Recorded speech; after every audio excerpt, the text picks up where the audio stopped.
When we cast our mind upon the world and try to take a broad view of what is going on around us, we naturally tend to see things under the limits of the present age and time. We look at various countries and peoples that populate the globe, and we situate them according to their current conditions. If we remember what is past, it is only as a way of shedding light on the present.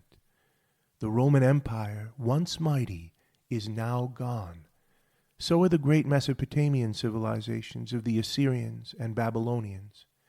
Ancient Egypt remains with us only in the artifacts it left behind. The Persian, Ptolemaic, and Seleucid empires are known to specialists alone. All these have been relegated to the dustbin of history. They once were, and now they are no more. By the logic of earthly time, such a view of past civilizations and vanished peoples makes a certain sense. But when our gaze shifts to the church, we can make the mistake of thinking about its existence and its fortunes in the same way. We can view the church according to its current earthly presence and influence, and consider its health and its possible future in that light alone. We can look at past ages of the church as vanished and gone, no longer in existence.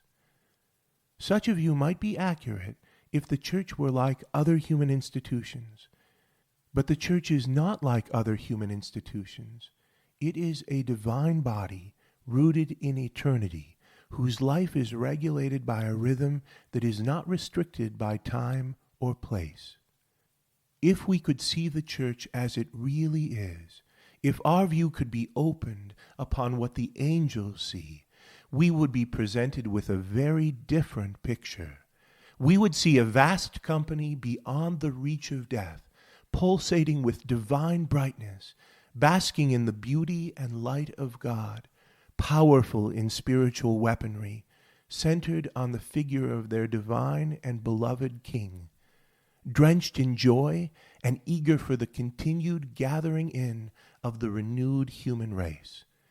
We would see an ever-growing body as each generation on earth passed through the veil from the land of shadows to the real world, and those who had been found faithful to their rightful King shook off the last traces of their mortality and were welcomed home.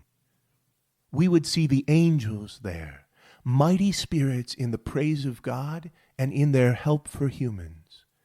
We would see the 12 apostles still administering the church's life, taking thought for their brothers and sisters who were fighting for their place in the kingdom.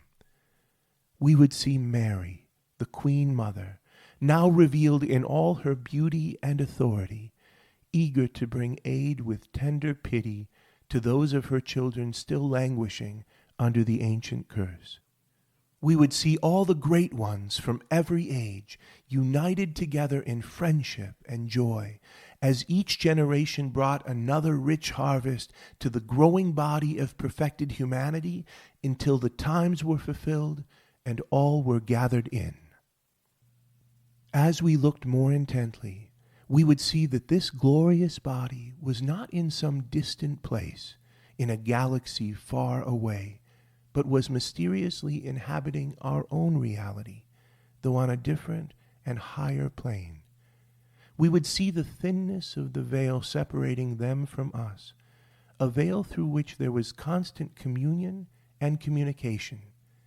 We would see that all those who were now alive on earth, the whole of the world's population, were but a momentary snapshot of the actually existing human race. We would see the Christians living on earth as an outpost of the glorious company, sharing its divine life and potency. We would note that these earthly Christians were the least numerous and least potent members of the church's body, inhabiting the outskirts of its life, still plagued by inner corruption and weakness, doing their best to carry the flag of the kingdom for a brief time as they were put upon their trial. One sometimes hears the question asked whether or not the church will survive. When the true nature of things is seen, the question becomes comical. Not only will the church survive, if such an anemic word can describe the dynamism of its bursting life, but the church is the only part of humanity that will survive.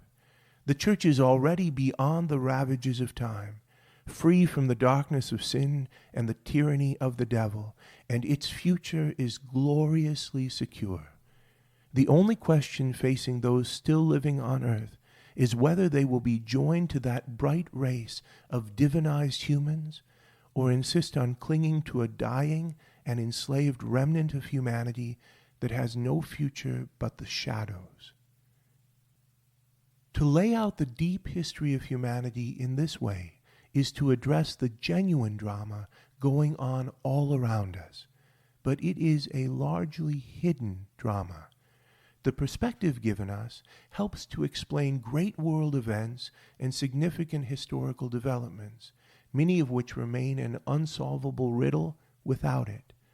But the drama itself usually proceeds under the surface of things, clothed in the stuff of normal daily life, working its way most profoundly in the minds and consciences, the hidden decisions and acts of every person, as they make their way among their families, their friends, and their fellow immortals along the path of life.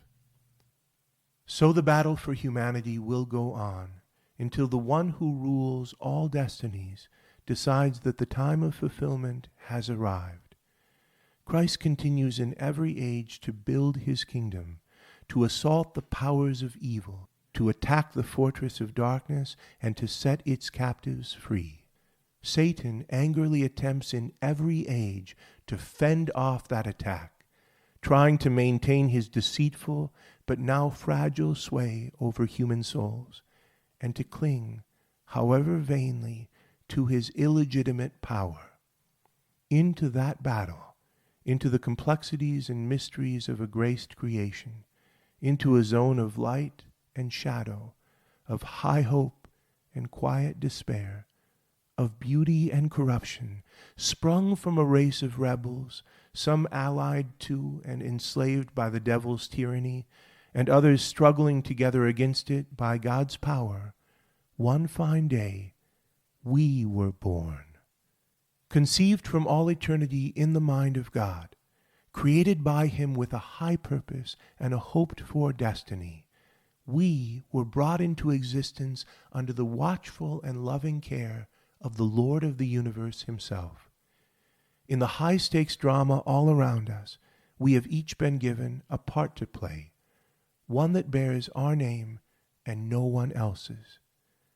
We each have the mercy of God to receive, a self to put to death, a kingdom to gain, a battle to fight and spiritual enemies to slay, comrades to aid, rebels to win over, and a life of love to build, as we fulfill our task of inhabiting and reflecting the bright life and love of God, refracted uniquely through each of his children. If the Father's hopes for us are fulfilled, we will embrace the part we have been given. We will receive the grace of forgiveness and new life, renounce the ways of God's enemy, walk the noble, lowly road shown us by his Son, learn the lessons of humble warfare, and ultimately ascend the thrones prepared for us before the foundation of the world as kings and queens of God's creation. If we squander our high birthright, forget who we are, conform ourselves to the world's dark ways, and despise the promises held out to us, we will forfeit our place in the design of God and end as broken failures. Here then is the real significance of that potent but often misused word, choice. The ancient battle rages all around us. The adventure we were born for beckons. Life and death are held out to us, and all heaven's bright company is aiding us. Our time on earth is short. Our eternal destiny awaits. The choice is in our hands.